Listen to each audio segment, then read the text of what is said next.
Good job. I like to remind people I've taught her everything I know about piano. And after I said this is a piano, we realized we had to hire someone to teach her the rest. That's about all I know about the piano. All right, so we are in Genesis chapter 9. Genesis 9, we're going to make it about 7 verses. So if you thought we're going to keep the same pace we've been going at, you have not been paying attention.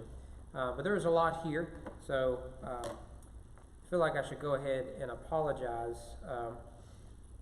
Probably going to have to put on the professor hat here this evening, because this is one of those passages that helps us think about cultural issues, justice issues, stuff like that. And so as we through that, I think we'll be able to see just how important these 6 verses are. And the verses that follow really enlighten us to how to think as a Christian in a fallen world. This is a really important passage, which shouldn't surprise us because we believe the same thing about Genesis 1, 2, and 3, where the creation narrative is given, the Christian mandate comes out of that. So too here, when we have decreation, remember the flood was a very decreation sort of narrative. Last week in chapter 8, we saw a new creation narrative. So the sun coming out, the waters being separated, stuff like that. And so it shouldn't be surprising what we have is another creation mandate. And we'll see parallels, in fact, sometimes in the vernacular. At other times, we'll see more detailed, more specific idea of what does it mean to live as faithful believers in Christ in a broken world and in a broken society. And that is, of course, a very relevant issue, considering not only a very serious worldwide health issue, but also civil unrest, not to mention just no matter which party you're sensitive to, both parties and other parties are in rough shape right now. Is that the nicest way of putting that? And so we live in troubling times. We live in broken times. And how we think about these issues is really important, because the world isn't thinking about these issues the right way. So we'll look at the first 7 verses, and we'll start with verse 1, and that is the issue of reproduction. So actually, one of the things you'll see is, and why we're highlighting these 7 verses is that verse 1 and verse 7 are an inclusio. That's the term that scholars use, just bookends. So what Moses says in verse 1, he will repeat in verse 7. And so that is for emphasis, right? You got to get this right. But also it shows that a complete unit is between 1 and 7. So everything in verses 2 to 6 is part of the same discussion. This is all part of a new creation mandate following the flood narrative. And it's a literary device, shows up all over the Bible. I try to point them out Sundays or Wednesdays whenever I can, but even that, you can't reach all of them. In fact, if you're interested, when you read the Bible, look for them. And I think you'll be stunned how often they show up, that the biblical writer will repeat himself from one end to another. I think it's fascinating. So you see there in verse 1, it says, "And God blessed Noah and his sons and said to them, be fruitful, multiply, and fill the earth." And then if you go down to verse 7, "And you," that is Noah and his sons, "be fruitful, multiply, increase greatly on the earth, and multiply in it." Right? If you missed the point, right, I don't know how. It wants Noah and his offspring to be fruitful and fill the earth. And remember, we've shown parallels between Adam and Noah previously, and I don't think we need to do that again. One of those parallels is this commission of being fruitful and filling the earth, and this commission is applied to his 3 sons. Adam has 3 sons that are named for us. Noah has 3 sons that are named for us, and they are together to fulfill this commission. And so when Cain and Abel are first born, we see that as a blessing from God. Right? Despite what comes of Cain and Abel, their birth and their conception is a blessing of God. So when Seth comes along as a replacement for Abel, that again is a blessing of God. So God's blessing is seen in children. It's seen in the propagation of the human race. And in that blessing of children is the implied blessing of marriage. Now, it's only in modern times can that even be really separated, honestly. That you can separate marriage from family, you can separate marriage from intimacy, and you can separate family from intimacy now, right? These are new categories that create a lot of struggles. That's not the case at this point. That first comes love, then comes marriage, then comes Noah and his kids with a baby carriage, right? That's the way it works. So if children are a blessing, then go back to the story of Adam, marriage is a blessing. So if they are to be fruitful and multiply, then they are all to leave father and mother and be joined to their wife. Let me also point this out briefly. We spent a whole week, maybe a week and a half on it. The theme of fruit and trees throughout Genesis is highlighted here again. We spent some time on that, so I don't want to revisit it. Let me see if you recognize these. Y'all know who these two cats are? Oh no, Yoko. Yeah, I can imagine. So it's John Lennon and Yoko Ono. Am I getting that right? Oh no. So not the card game Uno. I've been saying it wrong my whole life. Well, guess who's a bigot now? What? Look who woke up and had a comment to make. I wasn't asleep. Yeah. Right. Well, this is, I forget what show it was. What was the big show in, I think, 71? That's probably Dick Cavett, maybe?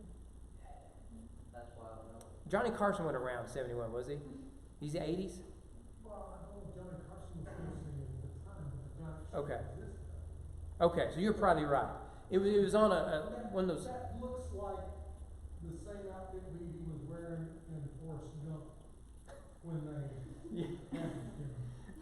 No one else that would have crossed their mind. Everything I know about pop culture comes from Forrest Gump.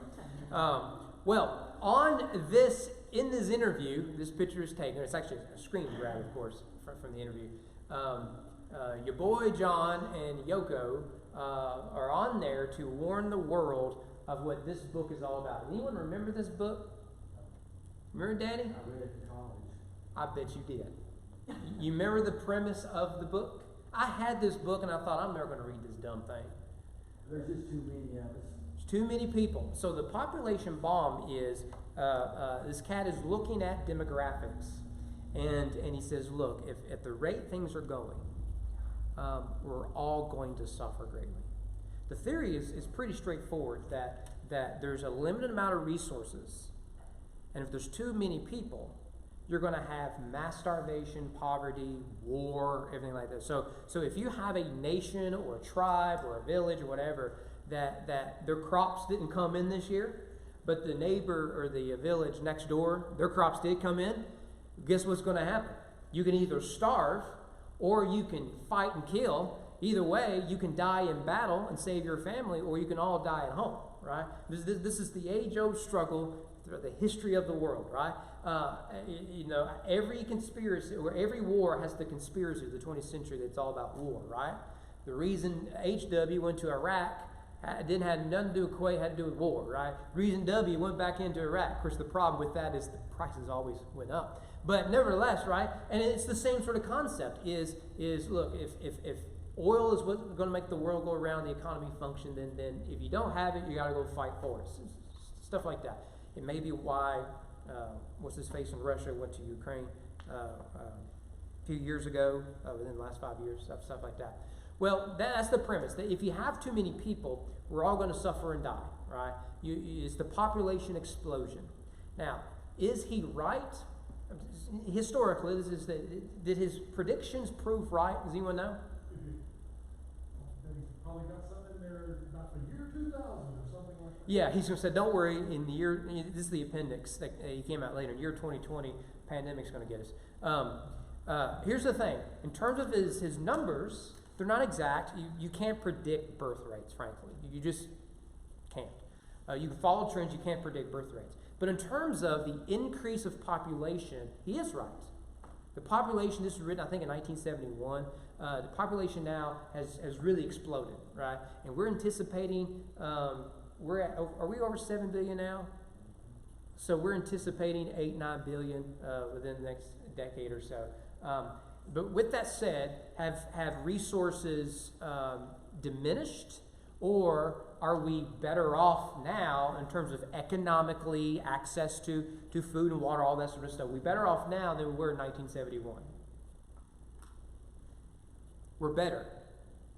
One of the things about the last, let's say, 200 years is that more people have come out of poverty than any other time in history. There's less people in abject poverty now than ever in the history of humanity. And that is with an increased birth rate, or not birth rate, increased population. And so all of his dire predictions were terribly wrong.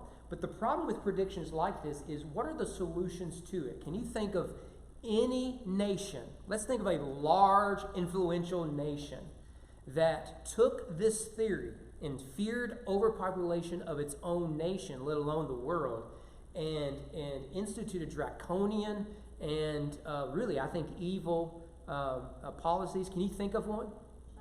China, right? Yeah, so I didn't need to throw in, they might have tried to destroy the world economy through the pandemic. But that's racist to say that, apparently.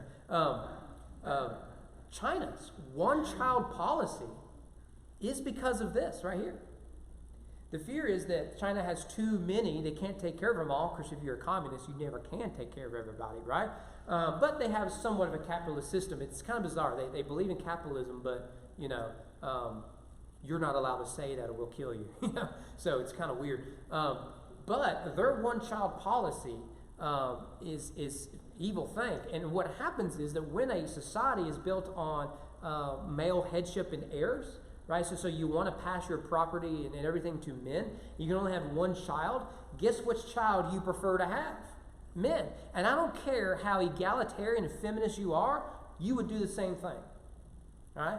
And so what you have now is a nation that is predominantly male. As the years go on, predominantly male, and that is going to have very drastic issues, right? The last thing men need is not to have a woman that they right? Women domesticate men. We've known this throughout all of history. Men without women are wild adolescents that never grow up. You don't want to be around those guys. You don't, right? Look, I went to college with some guys that said, your greatest need right now is not an education. It is a woman who can settle you down, right? When I was a youth pastor, I thought, this guy will be fine when he finally meets that girl, right? He'll be fine. Until then, he's going to be a pain in our neck, right? But when he meets her, you won't even recognize him, right? But what do you do whenever there is a large overdose of men and an underdose of women? But also with that comes the dramatic drop of birth rates. Now, that is true of China, a drop of birth rates. And other nations have instituted similar policies. But are there any other nations whose birth rates show a decline in population? Can you think of one? How about almost all of Europe and the United States? The West, including us.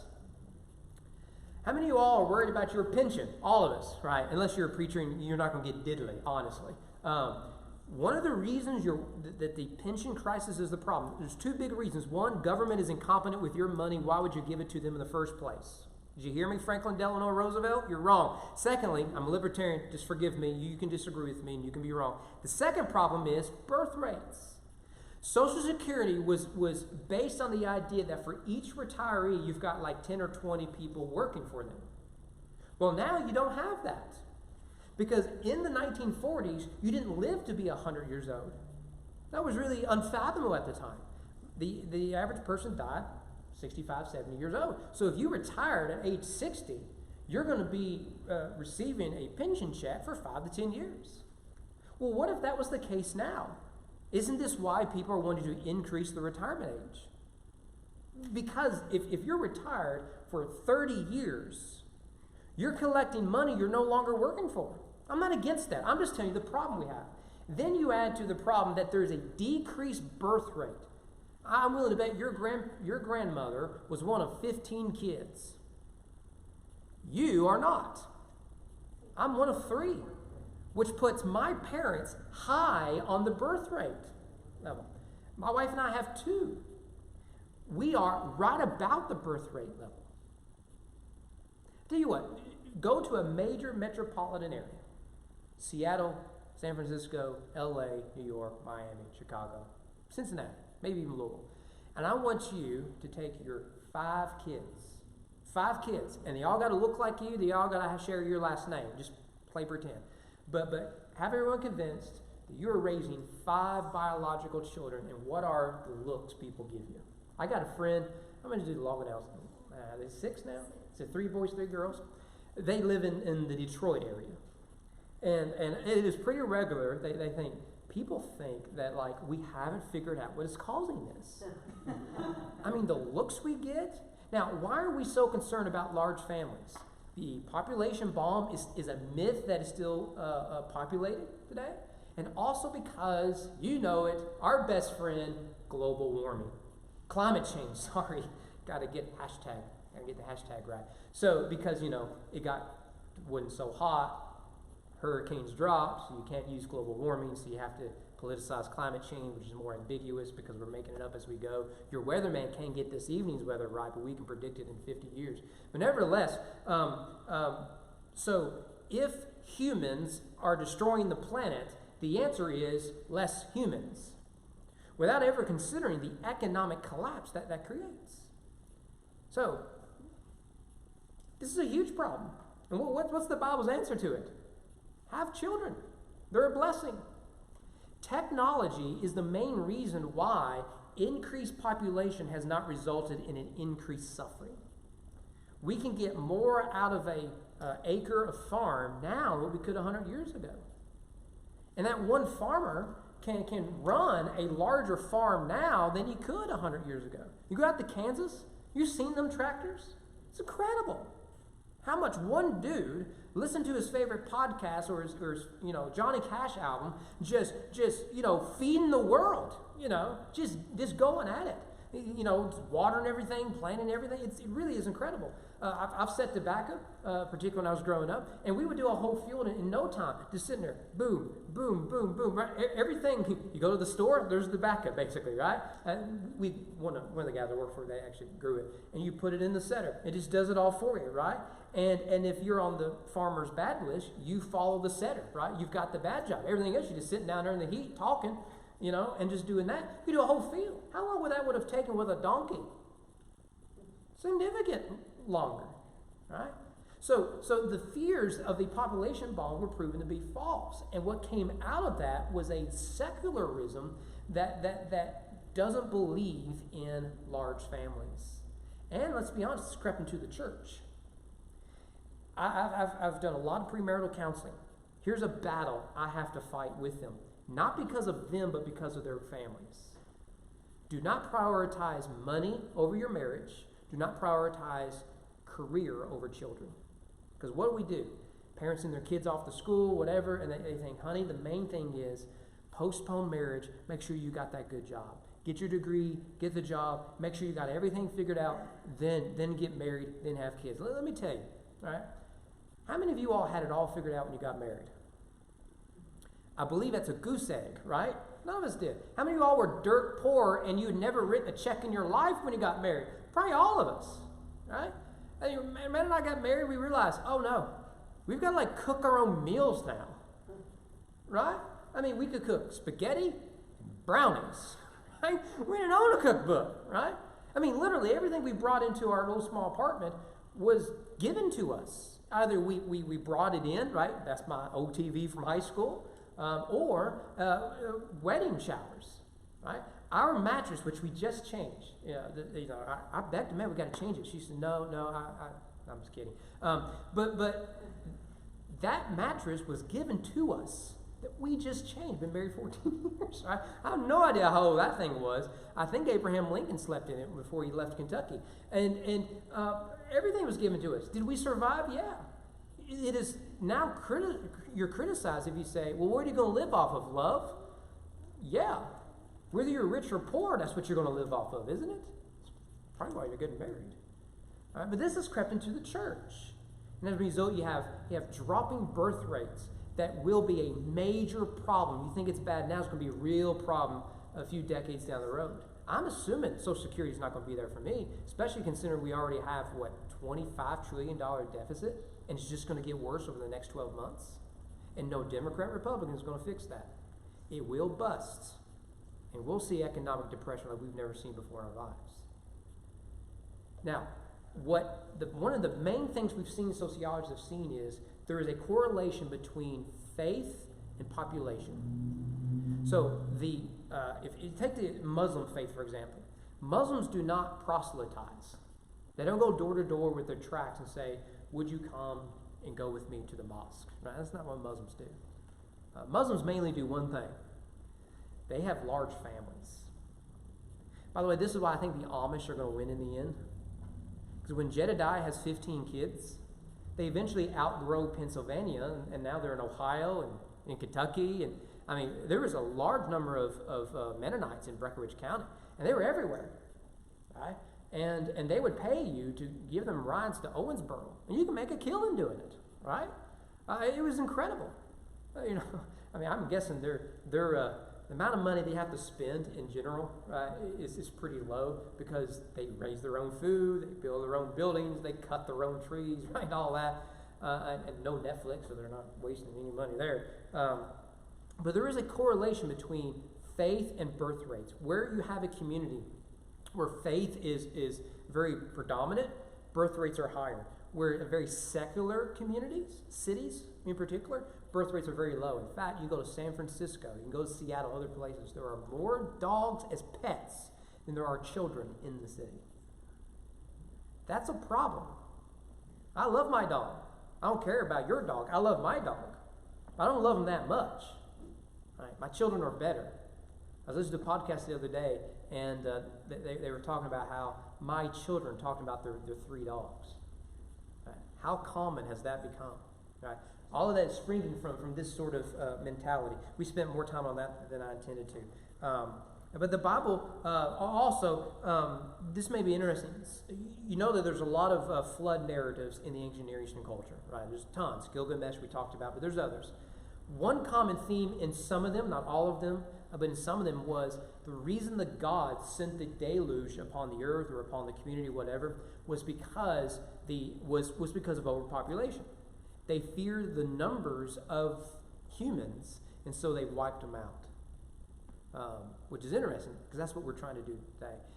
My first book is somewhere in the church. Someone has it in the church. That's fine. Read it. I have a chapter in there. I think it's near the end about a group called the Voluntary Human Extension Movement, VHEM. And they believe that we should not have children so that we can save the planet from climate change. Now, what I argue in that chapter is they're right. If you believe humans are the cause of the destruction of the planet and that all we have is nature, we should die out. Isn't Miley Cyrus president? She might be, yeah. Yeah, and, well, this is me withholding jokes. But I end the chapter by saying we should be wiped out because don't worry about it. We came out of an evolutionary cesspool one time. We can do it again. We'll be back in 3 billion years with a pristine planet. So, I think they're on to something. So we have reproduction, first of all. Then we have dominion. This is the second thing we see here. Now, you recognize the language here in verses 2 to 4. It says, the fear of you and the dread of you shall be upon every beast of the earth and upon every bird of the heavens, upon everything that creeps on the ground and all the fish of the sea. Into your hand they are delivered. Every moving thing that has lived shall be food for you, and as I give you the green plants, I give you everything. But you shall not eat flesh with its life, that is, its blood. This sounds like Genesis 1:28, doesn't it? To have dominion over the earth, and that all the plants and animals I am given to you. What is different now is the dominion Adam showed was in naming the animals. That was him working in the garden, exercising dominion. He was taking ownership of it, if you will, as vice regent over creation. Now, the animals are already named. Now, what has changed is we go from a strict vegetarian diet to now we're allowed to be carnivores. To the glory of God, am I right? The answer to that is yes. This is my mom growing up. This means yes, this means no, right? Right? I mean, if you haven't had bacon recently, then you may not get the point. But bacon is awesome. That's why I'm glad I'm a Christian. That's why I'm glad I'm post-Noah world, right? Bacon alone will do it. Sausage is pretty good. Steak is good as well. So what was initially a peaceful coexistence in the garden now becomes Now is no more. And I was reading this. You all remember George W. Bush, former president, number 43. You remember that he was mocked as being an ignoramus. That's just the way politics works. All Republicans are ignorant or racist, both usually. Liberals are not. That's the way it works.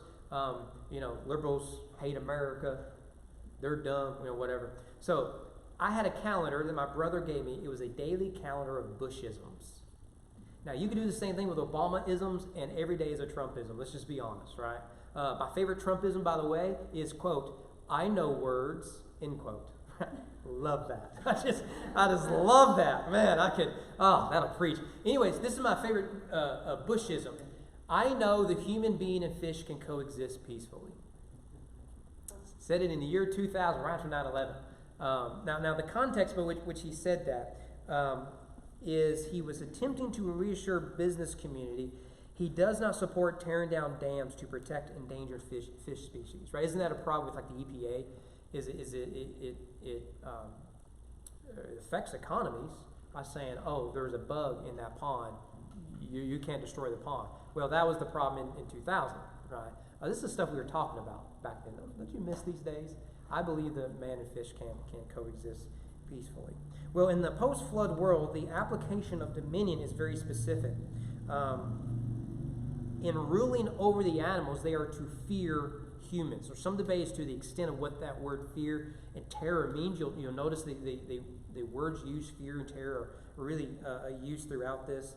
But what we need to grasp is that clearly animals are lesser than humans. Now, I know that sounds strange. I know. You're offended, and if you are, good, because now I have your attention. But that is a radical worldview today. If you believe in evolution, then you do believe that a rat is a pig, is a dog, is a baby. Now, if that sounds radical to you, by the way, that is what PETA stands for. It's what they believe. I didn't make up that quote. It's exactly what they believe. Now, let's think about the application of the wisdom of the day. Let's say you're driving down a road and you have to swerve. On your left is a rat, or a pig, or your dog, or your cat, or a thoroughbred horse, whatever you want it to be. On the right is a little boy on his bicycle. Is there a difference? Yes. Not the PETA. Not the PETA. All right. Now, is there really bad implications of this? Obviously. You just justified the murder, the targeting of human beings. Now, has this worldview been around longer than PETA? Yeah. If you can dehumanize, let's say, the Jews, you can wipe them out of Germany. But really what was happening, and the Genesis isn't in America, and we've talked about this before, and I could put the pictures up here, but I just can't handle it. But this was prominent in the West, Europe. It comes in America, where Margaret Sanger gets some of her stuff, where the Ku Klux Klan get some of their stuff, particularly in the 20th century. You take evolution and you try to argue the distance between a white man, Aryan if you're Nazi, and an African American is greater than the distance between an African American and an ape. You can Google that. I'm not making that up. Where charts are given, and it shows here's the modern African American man, and it shows within like 9 steps is the modern gorilla. And to see it's not that big of a difference. But then it would compare the just Roman, Aryan, Caesar-like person to an African American, and is much greater. Now that is racism. I mean, that is what the term means. I would say that is white supremacy, because that's what the term means. Your opinion about the police does not make you a white supremacist on the other side of that debate. I'm sorry. Those are very strong words that should be applied to people that fit those terms. If you vote conservative or leftist or whatever, that doesn't make you a racist. I don't know. But when you overuse the term, it loses its meaning. This is where this worldview comes from.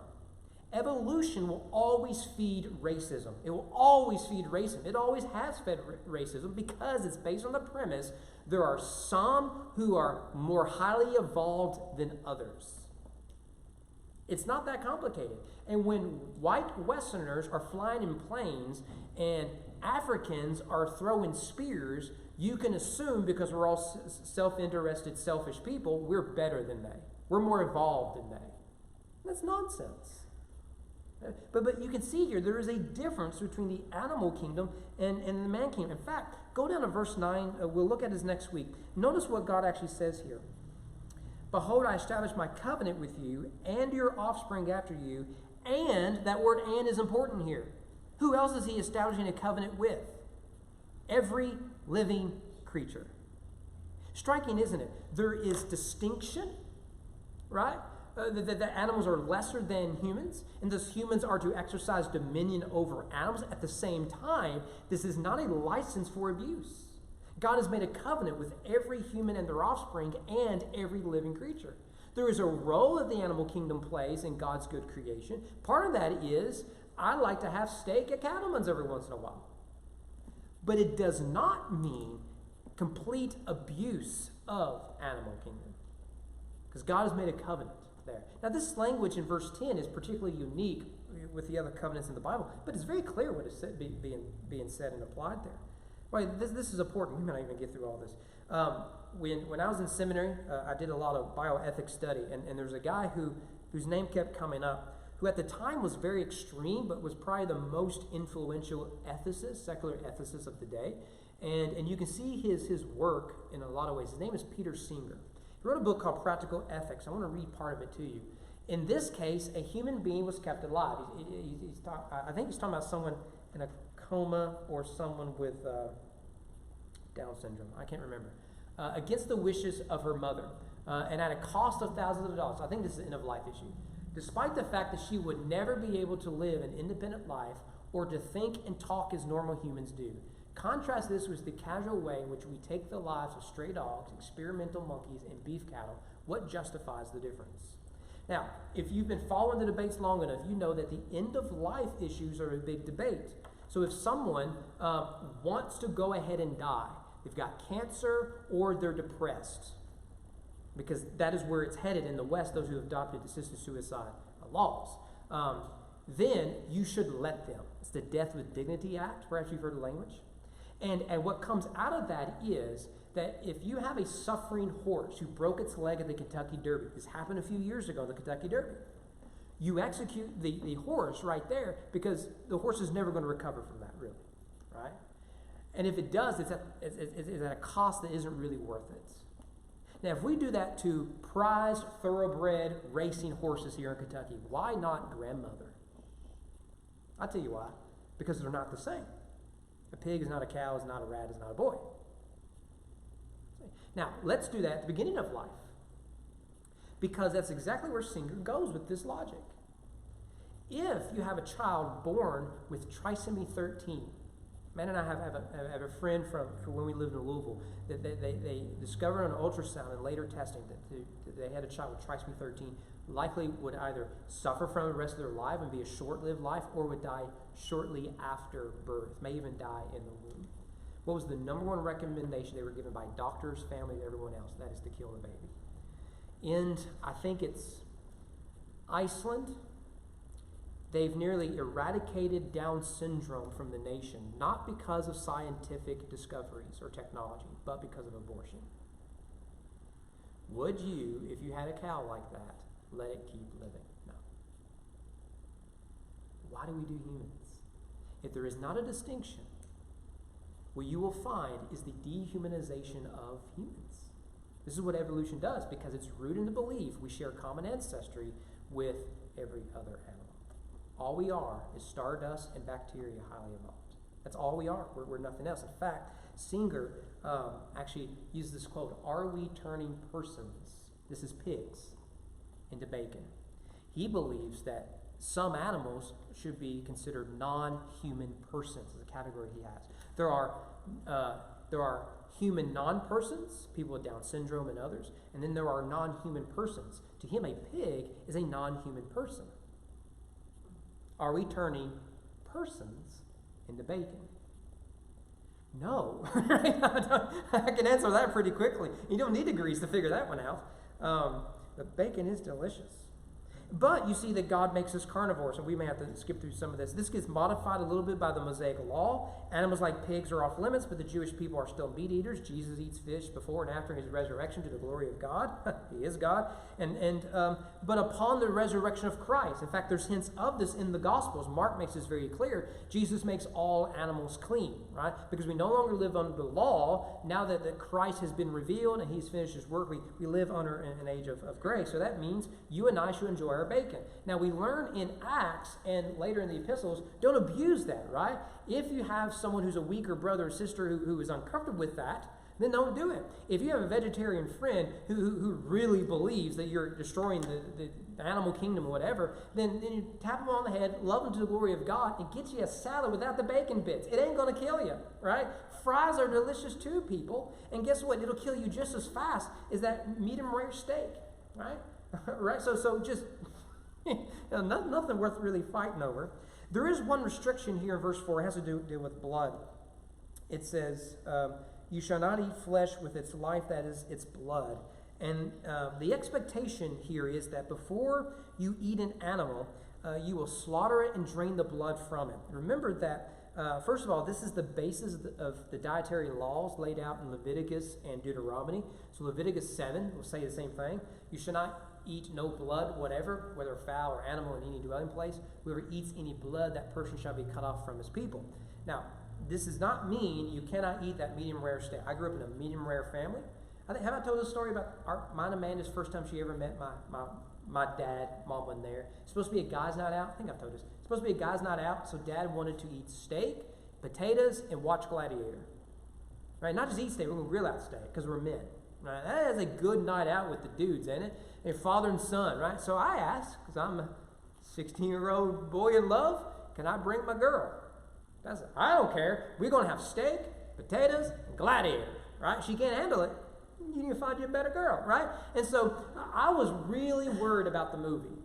You know, it's not one of the first movies you want to show your new girlfriend, right? We watch other movies, but this is, she's coming over the house first time, meeting my dad, and that could be quite trepidating.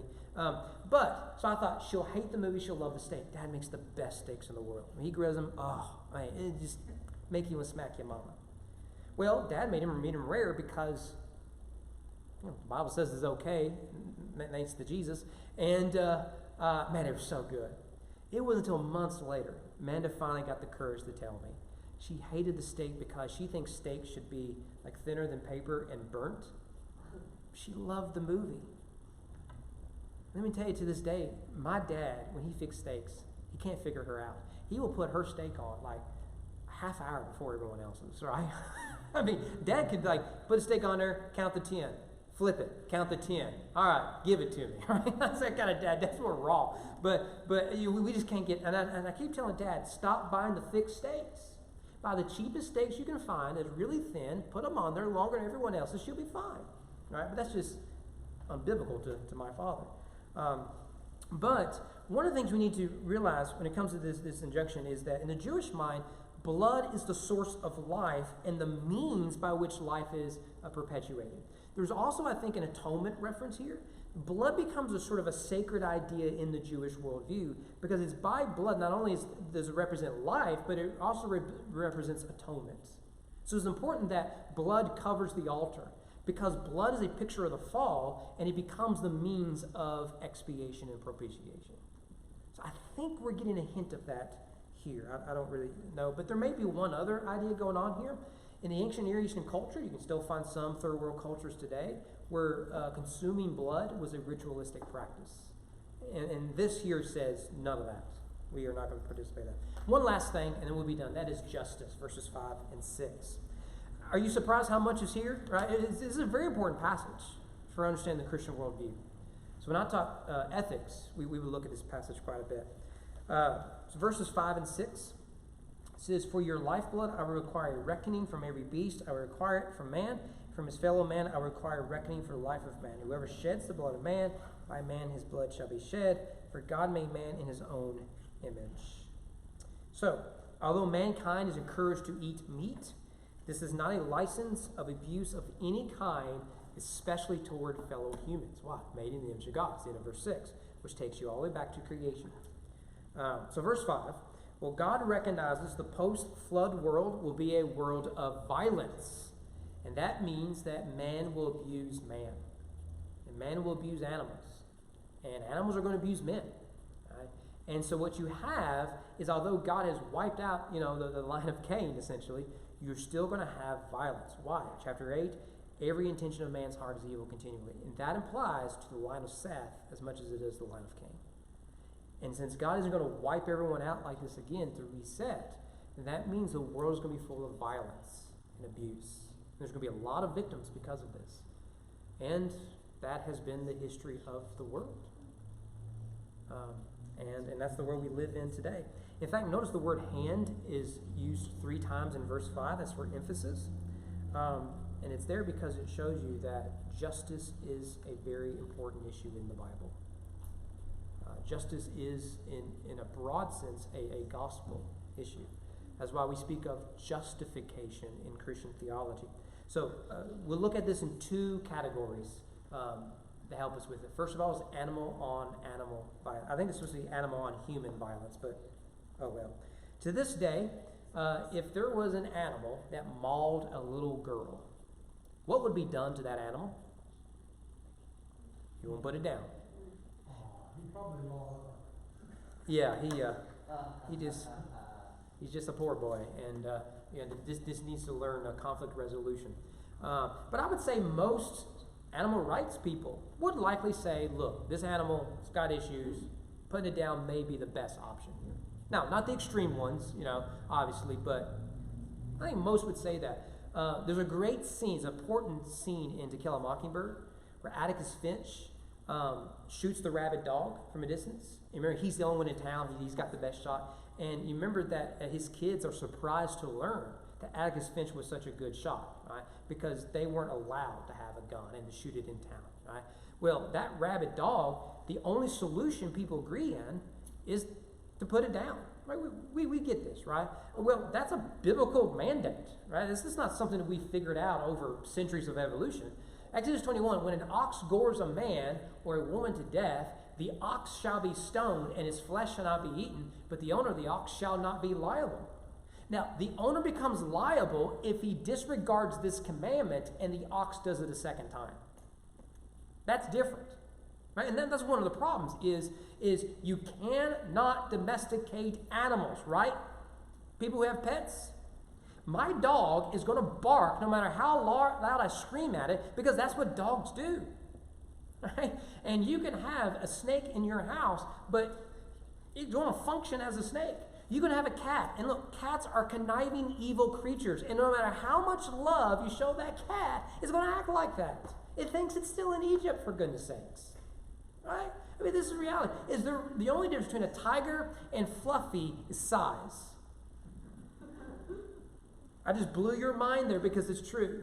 You cannot domesticate animals. Doesn't mean that you can't have them as pets. I'm not against that. We got more than I care to have. And if someone had their way, we would have a dozen more on the first day, right? But it does mean that there may come a time when you say, look, this animal has done something that is intolerable. We got to deal with it, right? Well, that is given to us there in verse 5. But then you see human on human violence.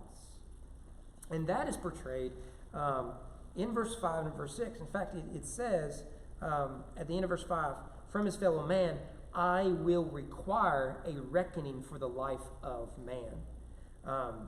The Hebrew there is, I will demand. It literally means to pursue relentlessly. There's a reason why that if you commit murder in this country, there is no statute of limitations. If you're a murderer, and it may be a cold case, but 50 years from now, if they figure it out, you're going to prison. Now, you're going to suffer the consequences. So we love cold cases, right? I listen to a podcast now. This is a cold case they finally solved through DNA evidence, right? It's just so good. A lot of victims finally get some sense of justice.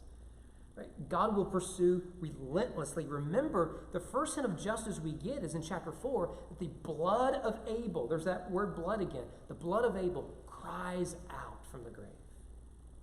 And God was not going to allow Cain to go unpunished. Now, I want to deal with this quickly. We don't have a lot of time. Everything's locked down, so I guess we got all the time that you want. But because this is raised, particularly in verse 6 and applied in verse 5, but it's very clear in verse 6, what do we do with capital punishments? This is an ethical issue that comes up quite a bit, and culturally, capital punishment is becoming less popular, right? Even among Christians. Okay?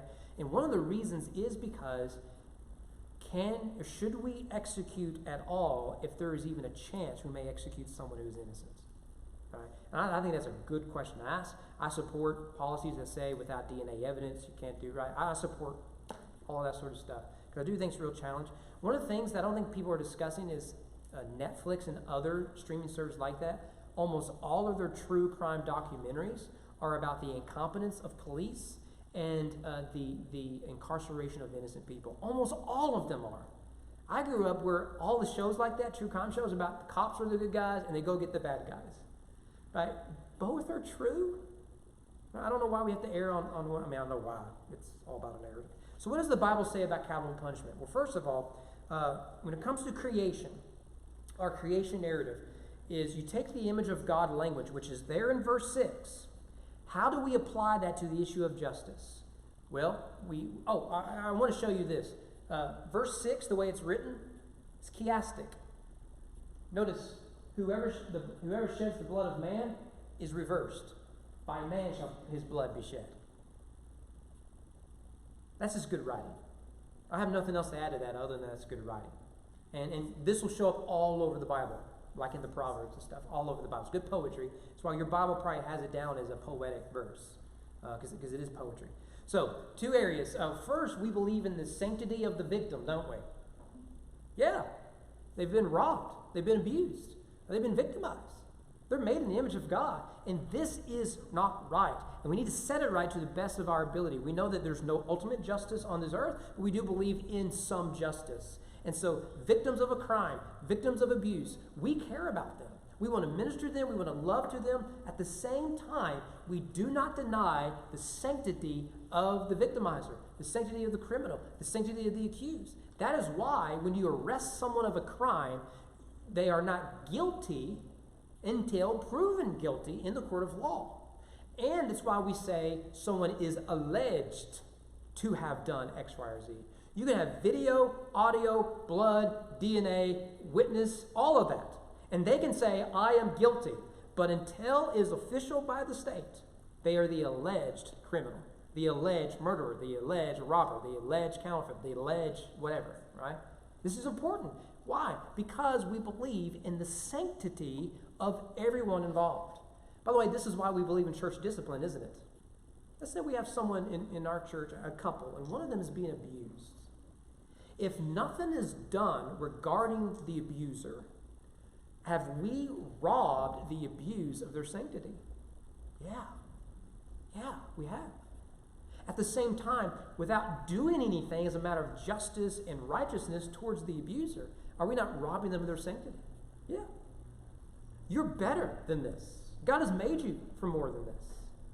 So the Christian gospel applies to both here, which is why ministry to both are important. Christians have been in jails for centuries, really from the very beginning. After all, the Apostle Paul was in prison. And what does he do? People came to minister to him. We believe this. We also believe in ministering to those who are victims of crimes. That the church should be a safe place for people who have been abused, who have been wronged. Why? Because, for one, we worship a Savior who was unjustly punished. We have a tradition of believers who have been unjustly punished because of their faith. So we are sensitive to both. Jesus shows grace to one guilty of a crime while he himself was suffering unjustly for a crime. We believe in the sanctity of both. The problem is, however, is that we live in a fallen world where innocent people will be victimized, some will be unjustly punished, and the guilty will sometimes go free. Thus, the fight for justice is a perpetual one. We will not stop fighting this fight. It will continue, and no utopia will ever happen. However, when it comes to things like incarceration justice, what you believe about human nature matters. If you think we're all just good people, and the problem is that we grew up poor, we grew up in the wrong side of town, or daddy abuses, if you believe we're all inherently good, then you're going to see the criminal as a victim of society, or you're going to see them as a criminal. You're going to believe in rehabilitation or deterrence. You're going to believe in either re-education or punishments. Right? This is the debate. Like, what you believe about humanity affects everything, and justice is one of those issues. But what about capital punishment? What does the Bible say specifically about that? Well, I think verse 6 is very clear. If you shed blood, your blood will be shed. That is very clear what is implied there. Why? Because we're all made in the image of God.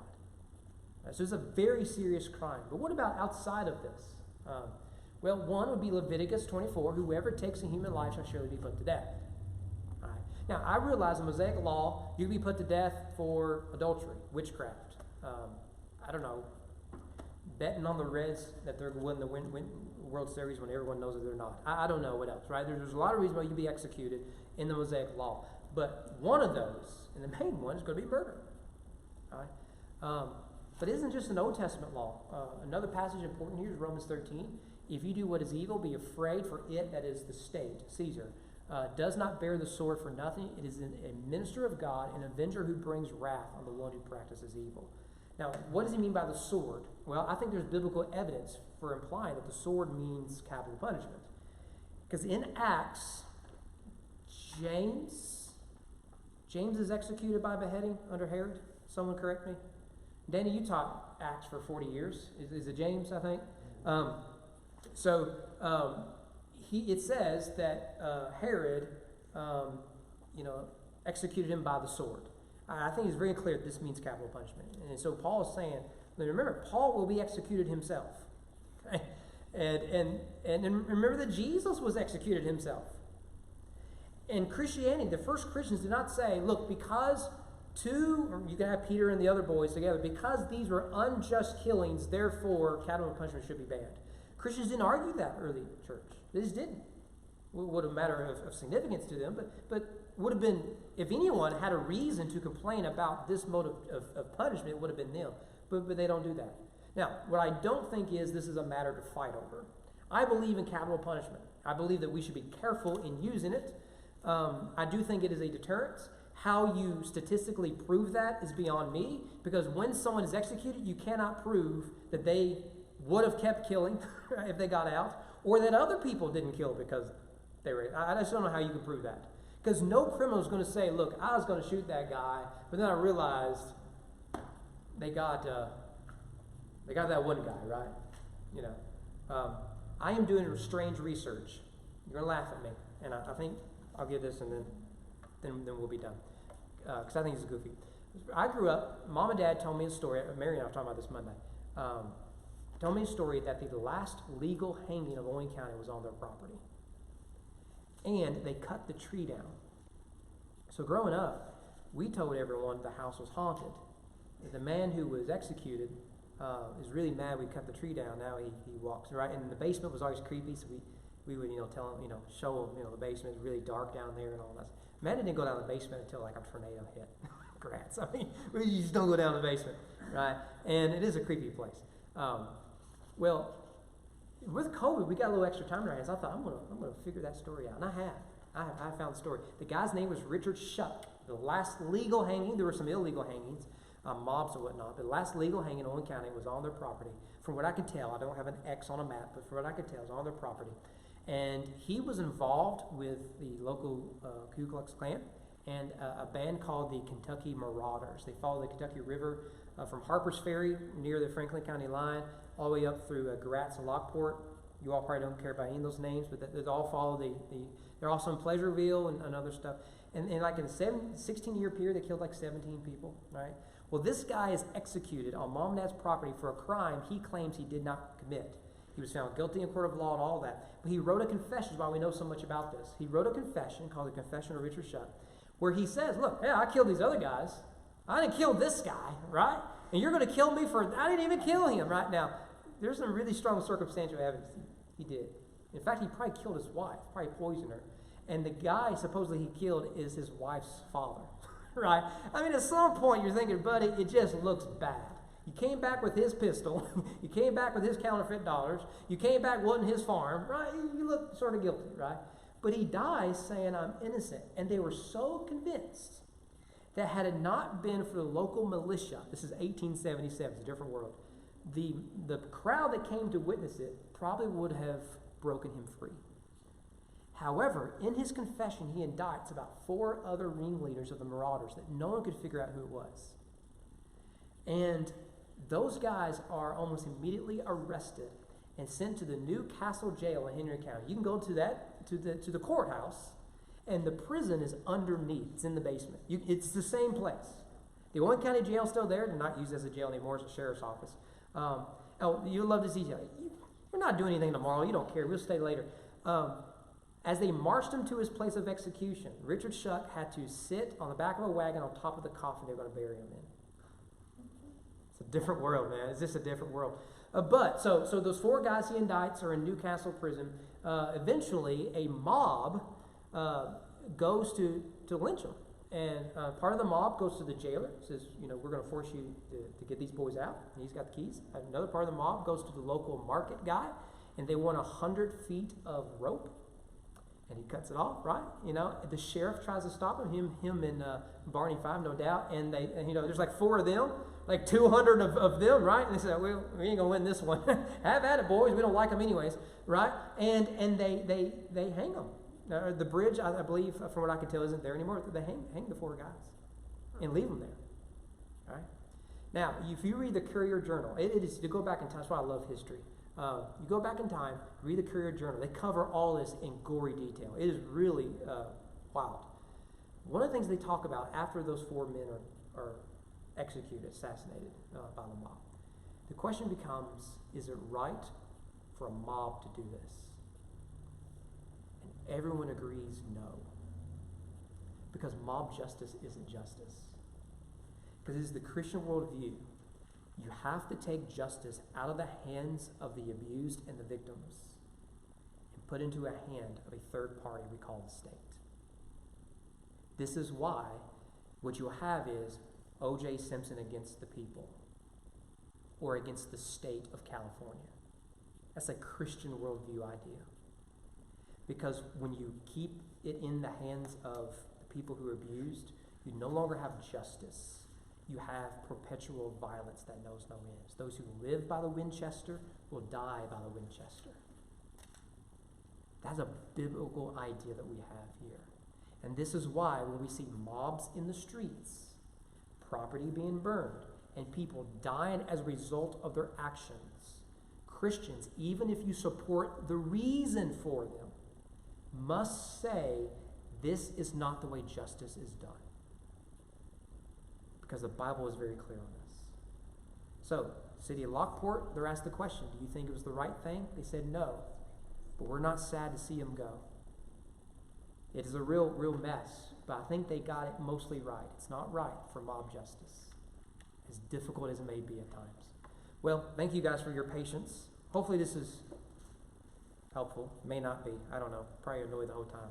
But hopefully you can see in these 7 verses the Christian worldview of ethics, culture, justice are all right there. Incredible, isn't it?